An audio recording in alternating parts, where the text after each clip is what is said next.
Retirement is a big deal for anybody, and that's especially true for single people who may be retiring with just one income and who may have built up a nest egg solely off their own savings. So we know that single people can and do retire comfortably. In fact, 1/4 of people over age 60 are living alone in their household. And that number is slightly higher for women, and that's of course due to women's longevity. So what we're going to talk about here is retirement for single people. First, we'll go over some averages to give you a rough idea of what the landscape looks like for single people. Then we'll get into how much money you might need as you go into retirement. Then we'll talk about some tips that can help improve the chances of retiring comfortably. Let's start with the average retirement income for single people. So it's $42,000 on average for an individual in retirement, and that comes from the US Census Bureau. The median is a little bit lower at $27,000. So a friendly reminder how this works. The median is the middle. So if you line up all of the survey results, people telling you what their income is, for example, that arrow points at the middle observation, which would give us the median down at the bottom.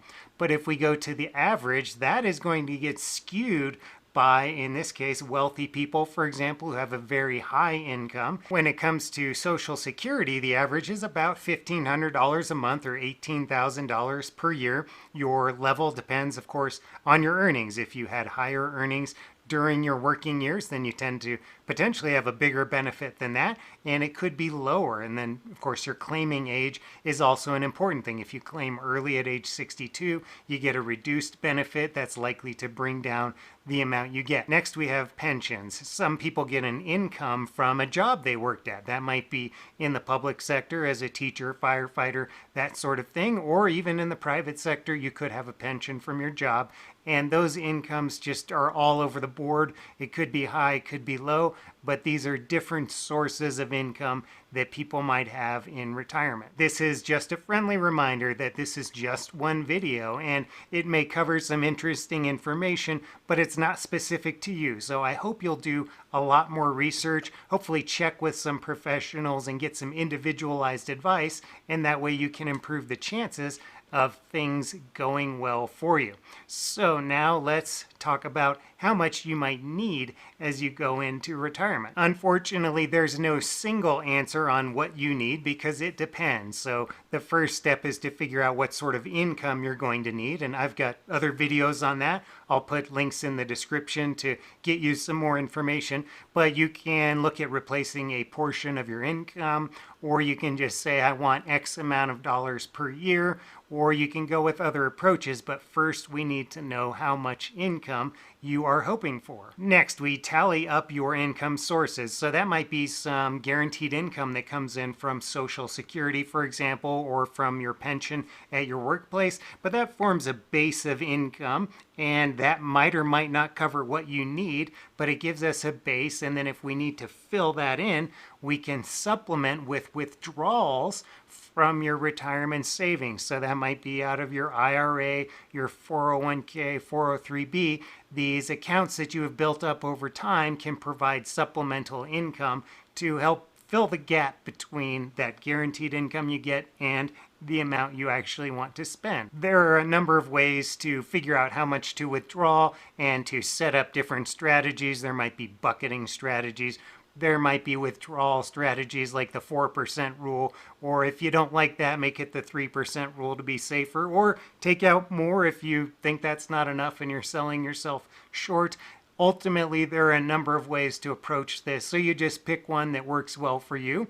And again, I can point you to some resources on figuring that out. Then finally, you will want to look at taxes and inflation. So during your retirement years, it's reasonable to assume that prices may increase on many of the things you buy. So we want your income to be able to increase as well. Social Security typically does rise, but maybe not at the same rate as the things you're buying. So your withdrawals may need to account for that. Plus, we've got taxes. You typically will owe taxes if you're taking distributions or you're taking withdrawals from pre-tax retirement accounts. If you have a pension, that might be taxable as well. We just want to look at all of these things and figure out what your ultimate money left over to spend each month is going to be. For an oversimplified example, let's just look at Jane Doe. She's 60 years old. She's single. She wants to retire in about 5 years. She makes about $80,000 a year and has $700,000. A lot of people retire with less than that. A lot of people retire with more. I'm going to bring up my financial planning software that I use with clients, and we'll just go over kind of why there's no single answer on how much you need. Now, if you can tell me exactly how long you'll live and what the markets will do and what inflation will look like, we can tell you exactly what you'll need, but there are a lot of unknowns. So a lot of times we start with a probability of success, and I'll go over what that means, and then we look at little tweaks and how different changes might affect that probability of success. So working an extra year might bring her from, let's say, 75% to 84% likely to succeed. Now, success and failure are pretty complicated. They don't necessarily mean that you go completely broke, but you may need to make some adjustments. So let's talk about, what does this success mean? We, again, cannot predict the future, so we say, let's look back and say you get dealt 1,000 hands. You're like playing a game of cards and you get 1,000 hands. Some of those are good and some of those are bad. So the very good ones tend to be up here near the top, and you actually end up with a lot of money left over. Some of them are not as good and you end up running out of money early. The median is, again, that one that's right in the middle when we line them up in order from best to worst. And so you might say you're probably not going to get the best. You're probably not going to get the worst, although anything is possible. So that's how we go with this likelihood of success. Now, maybe she doesn't want to work an extra year, so we can look at different ways of accomplishing things here. By the way, we've built in some long-term care in case she does get sick and need that at the end of life. She's looking to spend about $4,000 a month. That's after some health care costs that are going to inflate each year. And she's saving a decent amount in some 401k and taxable accounts. Let's say she goes ahead and maxes out that Roth. Is it going to make a big difference? Not really, because she only has 5 years left. So what we do here is we start looking at all of these different variables and playing with the pieces and figuring out, what does it take to make her successful at her retirement, or at least successful enough that she's comfortable making that transition. So here are some tips to improve your chances. The first is to plan for long-term care. If you're living on your own, you don't have somebody in the house who can help you do things. And it's arguable if even a couple is capable of managing this on their own. I mean, if you think about a couple, is one of the people physically able to move the other person around, and do they have the skills to provide health care and the time and the energy, frankly, to provide all that type of care? So it's important for everybody, but it's especially important for single people to plan for this care. So you can look at getting insurance. You can look at budgeting for some costs like we showed you on the software. You might want to budget for a much bigger number if you go into memory care or something like that with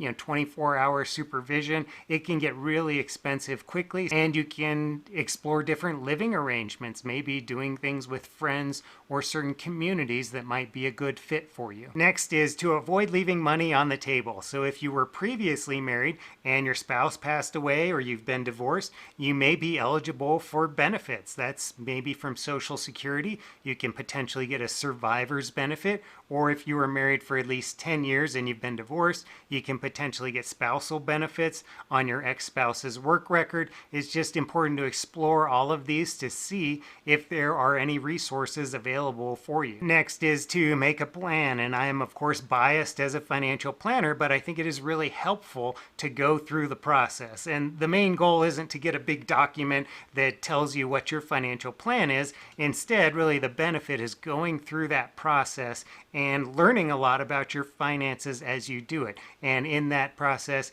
you get an idea of what the risks are, how you're doing. You might get confidence and clarity on whether or not you can go ahead and retire, if you should do certain things or not. It's just a very valuable process for a lot of people, but I'll leave that for you to decide.